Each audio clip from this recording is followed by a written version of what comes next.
You're watching this video because I sacrificed my soul to make it. If you don't subscribe, I might just summon the dark forces to haunt your Wi-Fi. Click that button before things get really spooky. Humanity reveled in their victory, the afterglow of battle radiating across the star system. Soldiers, rugged and seasoned, clinked glasses of synthesized spirits, each toast celebrating their latest conquest, a once feared alien race now reduced to rubble. The banners of Earth fluttered in the artificial winds of space stations, symbols of dominance, etched in the memories of all species who dared oppose humanity. Pride ran deep, but beneath the bravado lay something more primal, an insatiable hunger. Humanity had become more than just survivors. They had evolved into predators, feared and relentless. Across the galaxy, tales of human raids spread like wildfire. To the alien species, humanity was no longer a rising threat but a cosmic nightmare. Humanity's culture thrived on this fear. The government, once focused on diplomacy and defense, now revolved around strategic hunts. The hunters of Earth, elite soldiers trained not just in combat, but in the art of stalking and extermination, led their civilization's charge into the stars. They didn't just seek victory, they sought to instill terror, to be remembered as the apex predators the galaxy could never escape. Their military strategies mirrored the ferocity of ancient Earth predators. Ambushes, precision strikes, and psychological warfare became the norm. Battle plans were no longer discussions of how to win, but of how to break the spirit of their prey. To them, the hunt was not just war, it was survival perfected.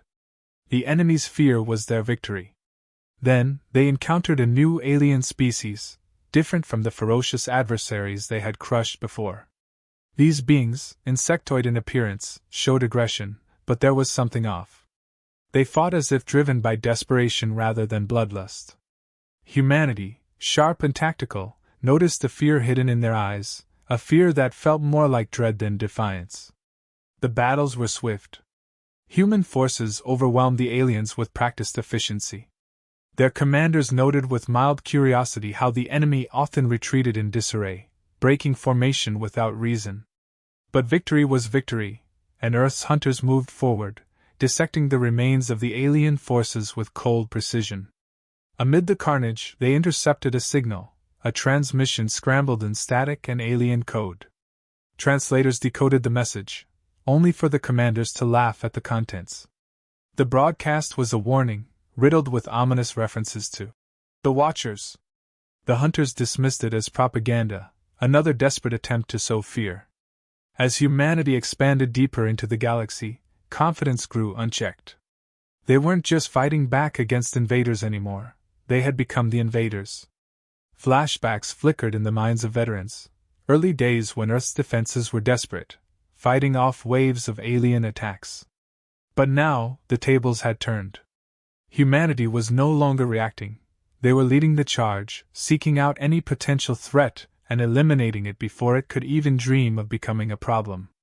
Central to this shift was General Korik, a battle-hardened leader with a mind as sharp as a blade. Korik embodied Earth's hunting mentality, ruthless, efficient, and unyielding. He had no patience for half measures, no sympathy for the weak. His philosophy was simple: the only good enemy was a dead one, and the only victory worth having was absolute. Alongside him stood Dr. Ellen, a scientist who, unlike Korik, viewed humanity's growing aggression with unease. Where Korik saw triumphs, Ellen saw warning signs, cracks in the galaxy's delicate balance. Earth's culture had transformed in tandem with its conquests. The once prominent councils and diplomats had been replaced by hunting guilds and military strategists. The economy thrived on spoils of war, and entertainment revolved around live broadcasts of the hunts, war reimagined as a spectacle. Celebrations were not just for the victories, but for the precision, the ruthlessness displayed in every engagement. The more brutal the hunt, the more revered the hunter. But as their campaigns continued, oddities began to surface. Despite humanity's clear advantage, alien resistance felt inconsistent. Entire fleets surrendered without a fight, while others vanished before engagements even began. What started as fleeting incidents became a pattern, one that Korik overlooked, but Dr. Ellen couldn't ignore. She began tracing these events, digging through records and analyzing data. Her findings disturbed her.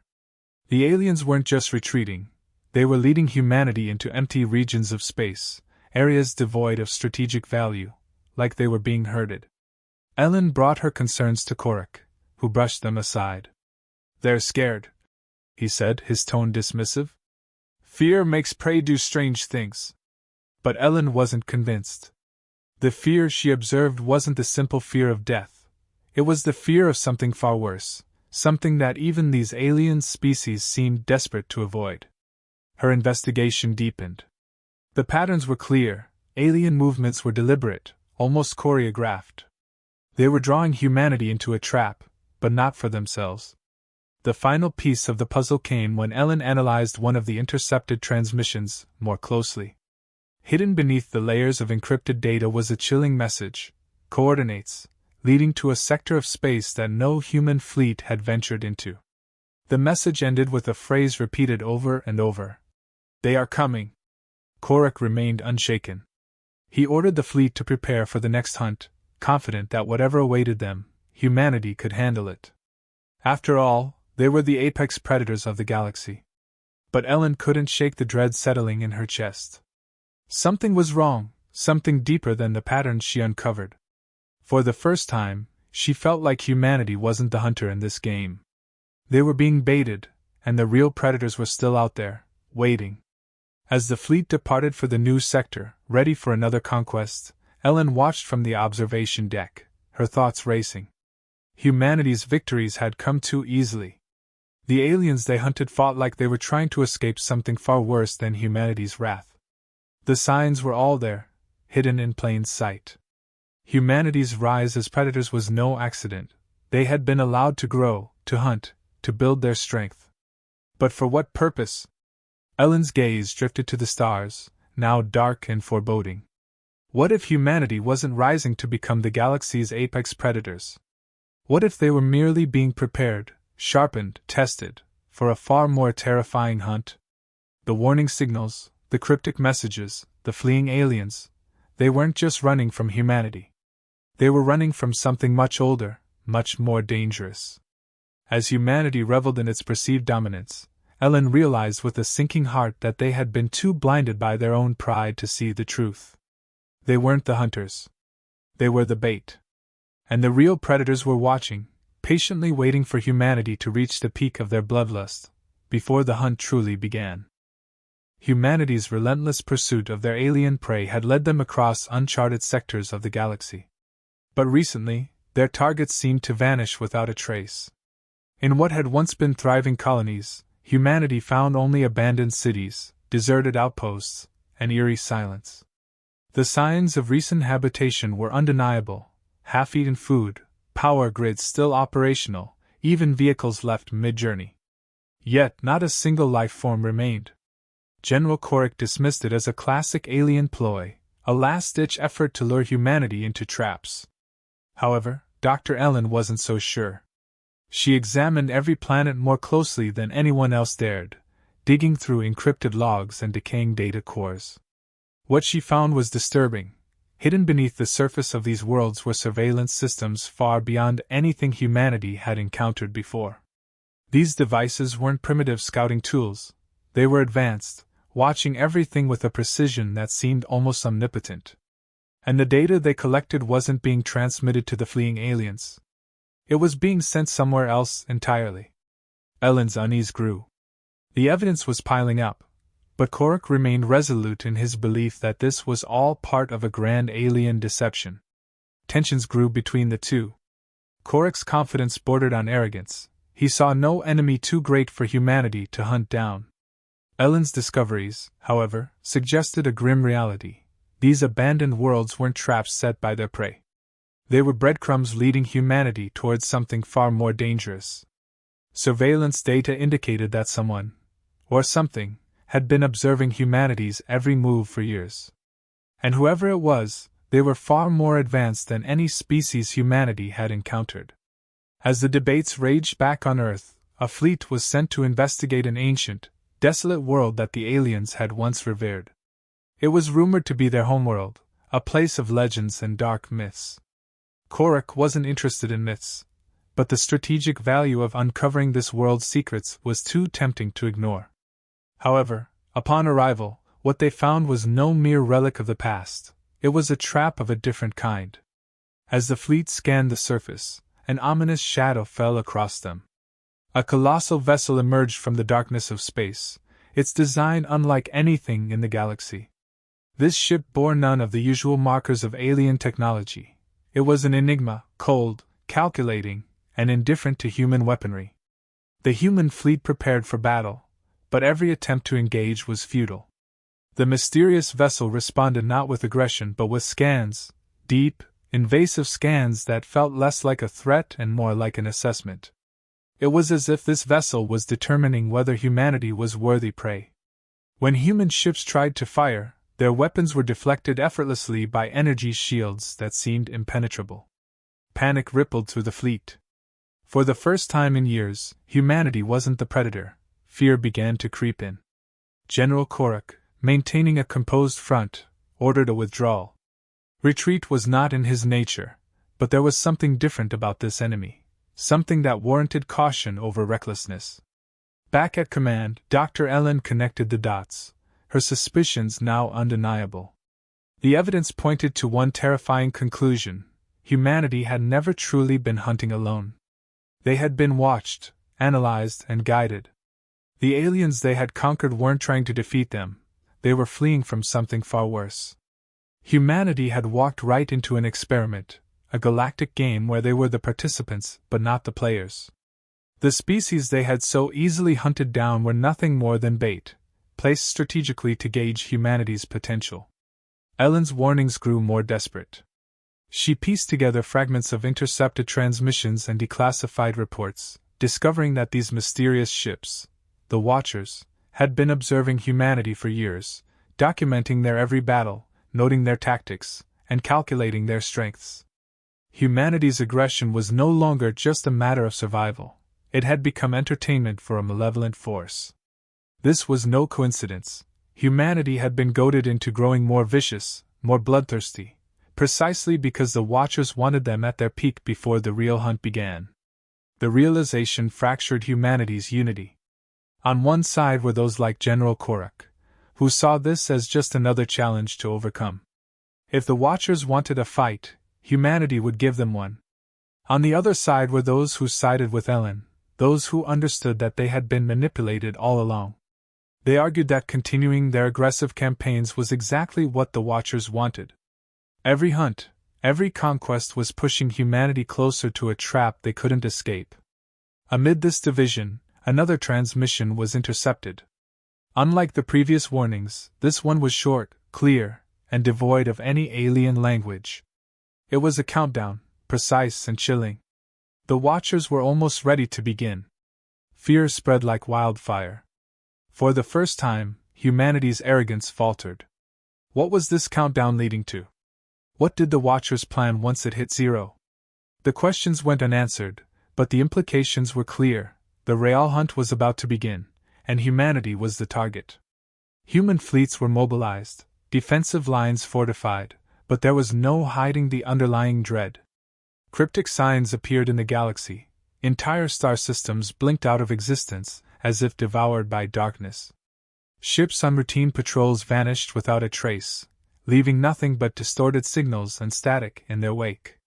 The once proud fleets of humanity began to feel isolated, surrounded by the vast, cold emptiness of space. The galaxy itself seemed to be closing in. Yet, even with this looming threat, humanity clung to their belief that they were still the dominant species. They had overcome impossible odds before, they reasoned. They had faced down alien empires and emerged victorious. But this time, there was no clear enemy to face, no singular threat to focus their might on. The Watchers remained elusive, always out of reach, their intentions unclear but undeniably malevolent. In the final moments of this act, humanity stood on the brink, caught between their own pride and the grim reality that they might have been outmatched from the very beginning. The preparations continued, weapons were readied, and strategies devised. But as the countdown ticked closer to zero, an unspoken fear gripped even the most hardened veterans. They had always seen themselves as hunters, the apex predators of the galaxy. But deep down, they couldn't shake the gnawing doubt: what if they had been nothing more than prey all along? The countdown ended in a starless void, a system stripped of light and sound, a cosmic tomb awaiting its prey. Humanity's most formidable fleet, armored leviathans, armed with the deadliest weapons the galaxy had ever known, advanced into the unknown. Confidence was high. They had faced monstrous foes before and emerged victorious. But this was different. The void itself seemed to pulse with malevolent intent, each heartbeat reverberating in the minds of the soldiers. Then, without warning, the ambush struck. The attack wasn't an onslaught but a calculated dismantling. Ships were isolated and picked off with surgical precision. The Watchers didn't aim to obliterate. They struck at critical systems, leaving the vessels dead in space, helpless and adrift. The fleet's formations crumbled as terror took hold. Every attempt to regroup was anticipated and countered, as if the Watchers knew their every move before it was made. Panic turned to dread as the realization hit: this wasn't a battle. It was a hunt. The Watchers never revealed themselves fully. They remained shadows at the edge of vision, fleeting glimpses of monstrous shapes in the void. Their tactics were unlike anything humanity had faced: patient, relentless, and psychologically devastating. General Korik's commands grew desperate, his strategies unraveling as he understood too late that they were not the hunters in this scenario. Every maneuver was a mistake, every countermeasure led into another trap. The fleet was being whittled down, piece by piece, by an enemy that thrived on fear. Meanwhile, Dr. Ellen, back at command, had been combing through the remnants of a derelict Watcher ship captured in a fleeting moment of chaos. The data she uncovered was the final piece in a horrifying puzzle. Earth wasn't just another world in a vast galaxy, it was part of a cosmic game reserve, a carefully maintained ecosystem where apex predators were cultivated, honed, and eventually harvested. The Watchers were not some unknown alien species. They were the original rulers of this galaxy, entities so ancient that their existence was intertwined with the universe itself. The species humanity had been hunting weren't true enemies. They were bred, engineered to provoke humanity's predatory instincts. The wars, the conquests, the rise of Earth as a galactic superpower, it was all orchestrated by the Watchers. The more ruthless humanity became, the closer they moved to triggering the final hunt. They were never meant to win. They were meant to grow savage enough to be considered worthy prey for the galaxy's true apex predators. Humanity's entire rise had been a stage set for this brutal contest. As the truce settled in, the remaining human forces, now scattered and cornered, found themselves teetering on the edge of annihilation. But humanity's defiance burned brighter in the face of extinction. General Korik, grim-faced and resolute, knew they couldn't win in a conventional sense. However, he also knew that they could refuse to play by the Watchers' rules. If they were being hunted, they would make themselves the most dangerous prey the galaxy had ever seen. The fleet regrouped in pockets, employing guerrilla tactics, hit-and-run strikes, ambushes within ambushes, leveraging every bit of terrain and deception they could muster. For fleeting moments, they turned the tables, forcing the Watchers to adapt. The Watchers may have orchestrated humanity's evolution as predators, but they hadn't anticipated just how cunning and relentless their prey could be. In those desperate hours, humanity's raw ingenuity surfaced. They laid traps, lured Watcher vessels into kill zones, and for the first time, inflicted real damage. The hunted became the hunters, if only for brief, bitter moments. But victory was never truly within reach. Dr. Ellen's final discovery offered only a slim chance at survival. There was a way out of the reserve, a gap in the containment field that led to uncharted space. The catch? To escape, they would have to abandon Earth. The Watchers had meticulously ensured that Earth was the prize, the heart of the reserve. Humanity's home was the ultimate lure, the final trap designed to break their spirit. Leaving it behind would be unthinkable, yet staying meant certain extinction. The debate between Korik and Ellen was fierce. The general, a man who had fought tooth and nail for Earth's dominance, couldn't fathom leaving it to the Watchers. But Ellen's logic was cold and unyielding. Survival meant sacrifice. Earth was lost the moment the Watchers chose it as their hunting ground.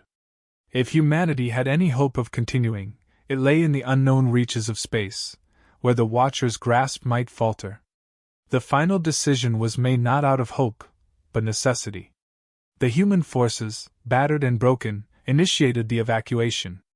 Korak, bitter but resolute, led the charge, knowing that this retreat was not defeat but survival in the face of impossible odds. As the last of the ships departed, the void closed in on Earth, shrouding it in darkness. Humanity had outwitted the hunters, but at a cost that weighed heavily on every soul aboard the fleeing ships. With their homeworld abandoned and their future uncertain, humanity prepared to venture into the abyss, determined to forge a new path, even if it meant leaving behind everything they had fought for. The game reserve was behind them, but the scars would remain. They had proven themselves worthy prey, but in doing so, they had lost the one thing that had defined them, their home. In the cold silence of space, they faced the unknown, clinging to the hope that one day they might return, not as prey, but as hunters once more. The stars faded behind as Earth's remnants slipped away, now no more than a speck in the void. The exodus was nothing short of a frantic race against annihilation. Humanity's fleet pushed beyond its limits, engines overheating, shields flickering, as they narrowly dodged capture again and again. But each near escape cost them dearly, sacrifices had to be made. Ships broke formation to draw the Watchers away, knowing they wouldn't return. Every loss was a bitter reminder that they were still the prey, pursued by hunters who relished the chase. Yet, in those frantic moments, a grim resolve settled across humanity. They had seen extinction stare back at them and refused to blink. The Watchers were not just chasing ships, they were testing humanity's adaptability, their will to survive against impossible odds. And humanity answered with defiance. They adapted, improvised, fought back in ways that pushed the boundaries of what the Watchers expected. Every trap laid, every feint, showcased humanity's indomitable spirit. For the first time, the Watchers were intrigued not by the hunt's conclusion, but by the prey's ingenuity. Then, something unexpected happened. The pursuit stopped. The void fell silent, and for a moment, the fleet thought they'd escaped. But it wasn't victory.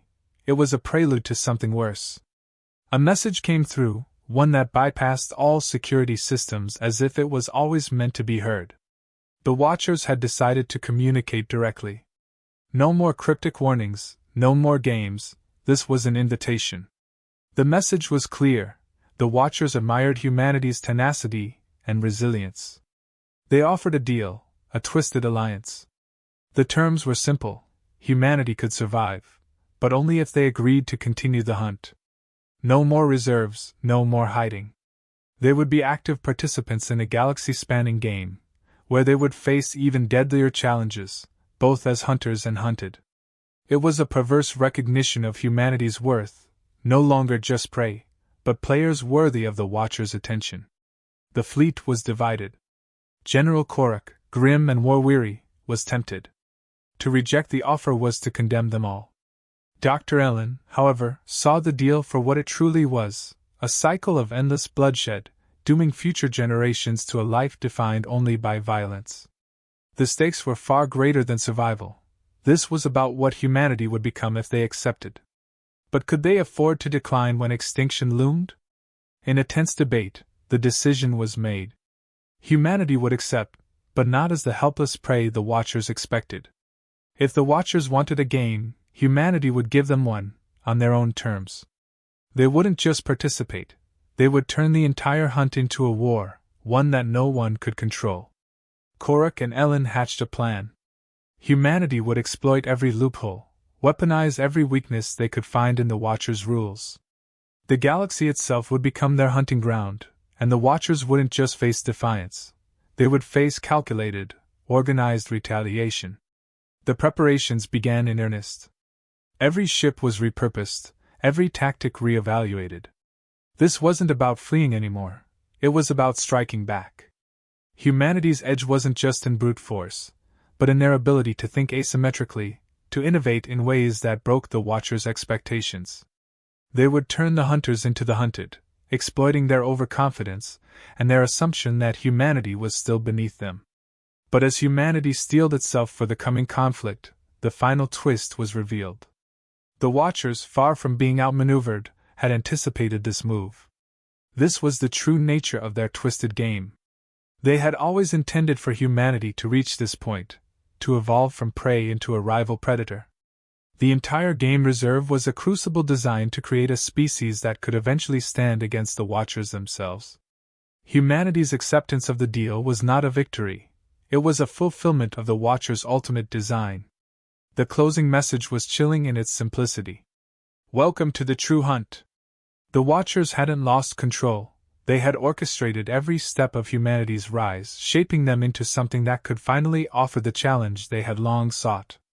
Earth was gone, but what emerged from its ashes was a species reborn in blood and fire, ready to take its place among the galaxy's deadliest predators. The stars no longer felt distant, they were now a battlefield. The hunters had welcomed their new rivals, and the game would never end. Humanity's evolution was complete. They weren't just survivors. They were a force capable of challenging the most ancient beings in the universe. The hunt had begun anew, but this time, humanity wasn't just running. They were hunting too, carving out their legacy in the shadows of a galaxy that would soon learn to fear the very prey it once sought to control.